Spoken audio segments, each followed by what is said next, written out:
Thanks for watching. Don't forget to like, comment, share and subscribe to Mufti Tariq Masood, famous scholar. دے دیں بھائی. مفتی صاحب ایک ہندو کا سوال ہے کہ ایک انسان 60 سال تک شرک کرتا ہے تو قیامت کے دن اس کو سزا بھی 60 سال ملنی چاہیے، جبکہ مسلمان کہتے ہیں کافر ہمیشہ کے لیے جہنم میں رہے گا. ایک آدمی قتل کرتا ہے 5 منٹ کے لیے، یوں کرتے گردن اڑا دی، سزا ملتی ہے عمر قید. تو یہ کیا بات ہے بھائی؟ کچھ عقل میں آتی ہے بات؟ ساری زندگی جیل میں ڈال دیتے ہیں اس کو. تو ٹائم کے لحاظ سے جو ہے نا، ٹائم ایک الگ جنس ہے، سزا کی نوعیت ایک. دیکھیں دو ایک جیسی جنس کی چیزیں ہوں گی نا تو ان میں مساوات ہوتی ہے. جیسے ایک تھپڑ کی سزا ایک تھپڑ، ایک کی تھپڑ کی سزا 2 تھپڑ ہوگا تو وہ کیا ہو جائے گا؟ غلط ہو جائے گا. لیکن ایک تھپڑ کی سزا 1 مہینے کی جیل بھی ہو سکتی ہے، 2 مہینے کی جیل بھی ہو سکتی ہے. دوسری بات یہ کہ تھپڑ کس کو لگا رہے ہو؟ ایک تھپڑ آپ نے ایک بیچارے بنگی کو مار دیا، ایک تھپڑ آپ نے کسی فوج کے آفیسر کو یا وزیر اعظم کو جا کے مار دیا. تھپڑ ایک ہی ہے. بھنگی کے ایک تھپڑ کی سزا 1 مہینے ہوگی، اور کسی بڑے آدمی کو تھپڑ لگا دو تو 1 مہینے سزا ملے گی. ہے بھائی؟ وہ تو بغاوت کا کیس ہو جائے گا آپ کے اوپر. تو بندوں کے لحاظ سے گناہ کی نوعیت میں فرق ہے. تو اسی طرح یاد رکھو، ایک عورت ہے اپنے شوہر سے کہتی ہے، ایک عورت ہے اپنے شوہر سے کہتی ہے کہ مجھے آپ بہت اچھے لگتے ہیں لیکن وہ آپ سے بھی زیادہ اچھے ہیں. شوہر تب جائے گا نا غصے میں. کیا خیال ہے بھائی؟ وہ سب تھپڑ ہی لگائے گا. عین ممکن ہے، یعنی غلط معنوں میں وہ کہہ رہی ہے، ممکن ہے ڈیورس ہو جائے، چھوڑ دے اس کو، زندگی سے نکال دے، دور کر دے، اپنے رشتہ ہی ختم کر دے. تو اسی طرح یاد رکھو، جب کوئی شرک کرتا ہے نا، جو خدا جس نے بنایا ہے، ایک تو وہ نافرمانی کر رہا ہے اس کائنات کو بنانے والے کی، تو یہ نافرمانی چھوٹی بھی بہت بڑی ہے. دوسری کر بھی کیا رہا ہے؟ وہ کہہ رہا ہے اس جیسا دوسرا خدا بھی ہے، اور کس کو شریک کر رہا ہے اس کے ساتھ؟ اس خاتون نے تو یہ کہہ دیا تھا کہ آپ بھی بہت اچھے ہیں، اور وہ بھی، وہ جو ہے نا وسیم بھائی جو فلاں جگہ رہتے ہیں، یا سلیم بھائی، وہ بھی بہت اچھے ہیں. تو وہ کہے گا یار غیرت کے خلاف ہے نا. لیکن وہ کہہ رہی ہے وہ بھنگی آپ سے بھی زیادہ اچھا ہے، کہ وہ بھنگی بھی آپ جیسا ہے. میں چاہتی ہوں اس بھنگی کے ساتھ کچھ ٹائم گزاروں. اور زیادہ غصہ آئے گا نا کہ مجھے ملا کس سے رہی ہے؟ ایک چمار کے ساتھ. تو اسی طرح یاد رکھو، مخلوق جو بنی ہوئی ہے، یہ بت اپنے ہاتھوں سے بنا کر ان کو ملاتے کس کے ساتھ ہو؟ اس کائنات کو بنانے والے کے ساتھ. یہ جرم اتنی شدید نوعیت کا ہے کہ اس کی سزا 1-2 سال نہیں ہے. تو جیسا جرم ہے سزا بھی اسی حساب سے اللہ نے رکھی ہے شرک کی.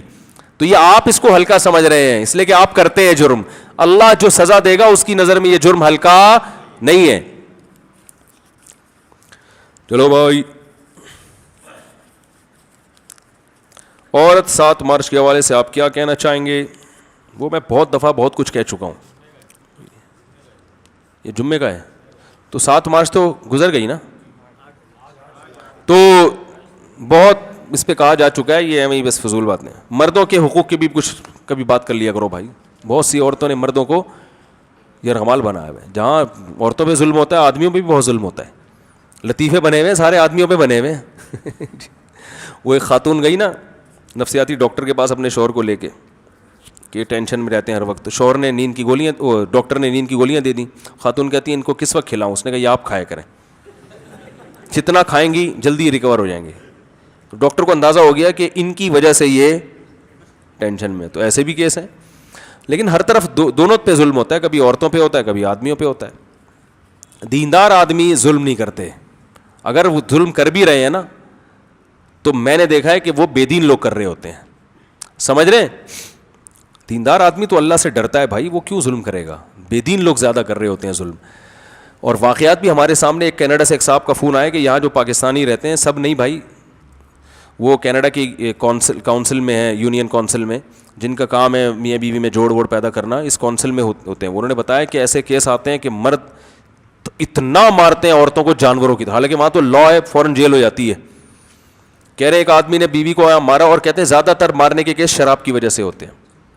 میاں صاحب ڈرنک کرتے ہیں، شراب پیتے ہیں، پھر دماغ ان کا ہو جاتا ہے ٹن، اور پھر طبیعت سے بیویوں کو کیا کرتے ہیں؟ کوٹتے ہیں. شراب میں پتہ نہیں چلتا کہ اندر ہو جاؤں گا. جب تھانے سے ہو کر آتے ہیں پھر اور مارتے ہیں. سمجھ رہے ہیں کہ مجھے تھانے کیوں بھجوایا؟ پھر وہ غیرت کا مسئلہ بناتے ہیں. تو میں نے کہا پھر بیوی دوبارہ تھانے بھجوا دے. کہہ رہے وہ پھر طلاق کی دھمکی دیتے ہیں. میں نے کہا لے لے طلاق. کہہ رہے پھر طلاق کے بعد بچوں کے بڑے مسائل کھڑے ہوتے ہیں, والدین نے دروازے بند کیے ہوئے ہوتے ہیں. تو اب ان لوگوں کو کون سمجھائے بھائی. تو ایسی خواتین سے ہی ہم کہتے ہیں آپ شادی سے پہلے دیکھ تو لیتی کہ دیندار ہے کہ نہیں ہے. یہاں خواتین کہتی ہیں رشتے نہیں ہیں آج کل. بھائی کسی دیندار کی تیسری دوسری چوتھی بیوی بن جانا کسی بے دین کی اکلوتی بیوی بننے سے بہتر ہے. بات گھوم کے یہی آئے گی دوبارہ. تو کیا کریں, آ رہی ہے بات.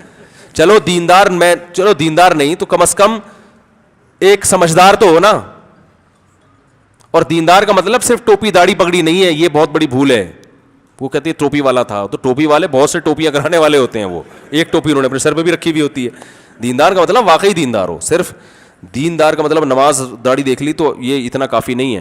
خاندان دیکھا جائے گا اس کا. تو اگر کوئی اچھے خاندان کا آدمی ہے, سمجھ رہے ہو, دیکھو اس کو ٹیسٹ کرو, چیک کرو, اس کے گھریلو حالات جا کے معلوم کرو, پتہ چلے کہ بھائی سمجھدار آدمی ہے. تو ایسے سمجھدار آدمی کی دوسری تیسری یا چوتھی بن جانا ایک مکھنچو کی پہلی بیوی بننے سے بہتر ہے. میں نے جو کتاب لکھی نا 4 شادیوں والی, اس میں جرمنی کی خاتون کا حوالہ دیا ہے. جرمنی میں اس پہ پہلے 100-150 سال پہلے بڑی مہم چلائی تھی خواتین نے. جب خواتین کے لیے اچھے لڑکے مارکیٹ سے شارٹ ہو گئے نا, جرمنی میں ایسا ہوا تھا نا, وہ شراب کباب بہت عام ہو گئی, وہاں کا فیملی سسٹم تباہ ہو گیا. تو خواتین جو عزت دار, وہ بڑی پریشان ہوئی عزت دار خواتین کہ یار ہم تو دوستی نہیں, ہمیں تو شوہر میاں چاہیے. تو میاں مارکیٹ میں تھے ہی نہیں اتنے اچھے میاں.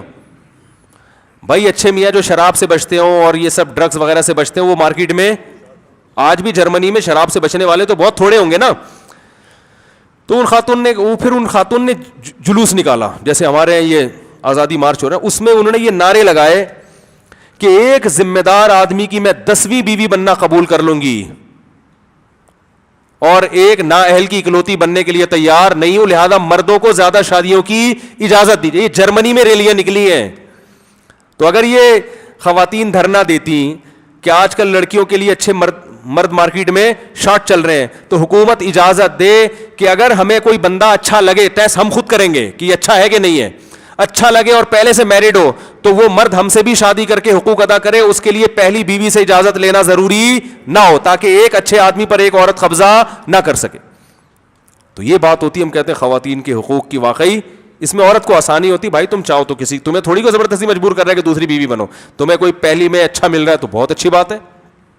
ایک خاتون نے کہا میں نے بڑی اللہ سے دعائیں مانگی, یا اللہ مجھے کوئی دیندار آدمی دے دے. دیندار آدمی دے رہے اور مجھے یہ وہ ساری کوالٹی ایک رشتہ آیا اس میں پائی جاتی تھی, مگر وہ دوسری کر رہا تھا. تو میں نے کہا کہ وہ خاتون کہنے لگی اللہ میاں نے یہ دعا تو میری قبول کی ہے, لیکن یہ عجیب سی قسم کی قبول ہو گئی ہے. تو میں نے کہا وہ بھائی دیکھو, میں نے کہا اللہ میاں نے فرشتوں کے ذمہ لگایا ہوگا یار بھائی اس کو کوئی اچھا سا بندہ تلاش کر کے دو. تو فرشتوں کو مارکیٹ میں ملا ہی دوسری شادی والا ہے. بھائی فرشتے کہنے لگے ہوں گے بزبان حال کہ آپ جس قسم کا بندہ چاہ رہی ہیں مارکیٹ میں کنوارے اس ٹائپ کے شارٹ چل رہے ہیں آج کل, فی الحال یہ ملا ہے, اسی پہ گزارا کرو, ورنہ اپنی کچھ کوالٹیاں کیا کرو, کم کرو. پھر اویلیبل ہیں ہول سیل کے حساب سے. وہ کہنی تھا ریلائبل بھی ہو اور دین پہ بھی چلتا ہو اور حقوق بھی ادا کرے اور محبت بھی کرے اور وہ سارے جناب وہ کوالٹیاں. تو میں نے کہا ان فرشتوں کو مارکیٹ میں کوئی شارٹ چل رہے ہیں نا مرد آج کل مارکیٹ میں, کیا کریں. تو اس طرح سے اگر وہ نعرے لگاتی نا تو بہت اچھا کام ہو جاتا. جو شادی شدہ خواتین ہیں بھائی وہ معذرت ان سے. مفتی صاحب آپ نے ایک بیان میں کہا تھا اللہ تعالیٰ نے حضرت عیسیٰ ابن مریم کو قرب قیامت میں واپسی کے لیے کیوں منتخب کیا, اس کی کیا حکمت ہے؟ یہ بڑی لمبا جواب ہے اس کا, پھر بعد میں. اللہ نے حضرت عیسیٰ ہی کو منتخب کیوں کیا ہے قرب قیامت کے لیے, کسی اور پیغمبر کا انتخاب کیوں نہیں کیا؟ مفتی صاحب کبیرہ گناہوں کی وضاحت کر دیں. کون سی کبیرہ گناہ؟ سود کھانا, جان کر نماز چھوڑنا, والدین کو ستانا اور وراثت کھا جانا بہنوں کی, اور شراب پینا, زنا کرنا, یہ بڑے بڑے کبائر ہیں. Thanks for watching. Don't forget to like, comment, share and subscribe to Mufti Tariq Masood Speeches channel.